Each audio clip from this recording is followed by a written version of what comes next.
Assalamualaikum warahmatullahi wabarakatuh. Kumaha kabarna sadayana, salam kenal abdi Areunika jeung Abdi Anggi Mutia. marenehkeun wawancara anu sejen tentang informasi dina ieu. Di mana handap rotan ka Cirebon janten sorotan utama jeung daya tarik anu makin nambah di antara pangejen seni jeung kaindahan. Bari anu dihasilkan mulai tina produsen cilik nepi ka sakala pabrik jeung hampir sakedik desa ngabantoskeun pangrajin handap rotan. Kadinya nuju ti TKP ditampilkan ku Teh Freya sareng Teh Vanessa. Hatur nuhun ka arah sareng Teh Anggi, salam ka dieu sareng Abdi Freya jeung Vanessa. Abdi ayeuna nuju di TKP sareng Juragan Kerajinan Rotan sareng Bapak saha namina? Samudra.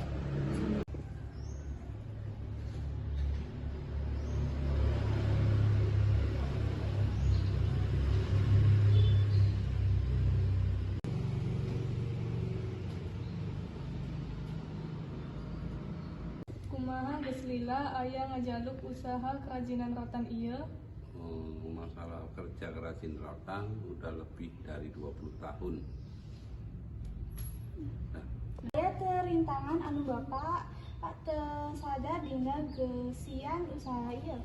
Banyak, terutama pasokan bahan baku dari daerah banyak keterlambatan. Dan yang paling penting kekurangan permodalan. Biar dikasih sama pemerintah. Kerajinan naon anu lolobana dibeli atau diimpor? Terutama furnitur rumah tangga, terutama kursi sama aksesoris yang banyak diimpor. Naon anu jadi halangan dina pemasaran mebel? Kalau pemasaran mebel terutama masalah kontainer dan kapalnya, kalau banyak masalah ya kita keterlambatan dan nggak bisa dikirim. Jadi harus ada solusi tindak lanjut dari pemerintahan. Nuhun sareng Pak Samudra.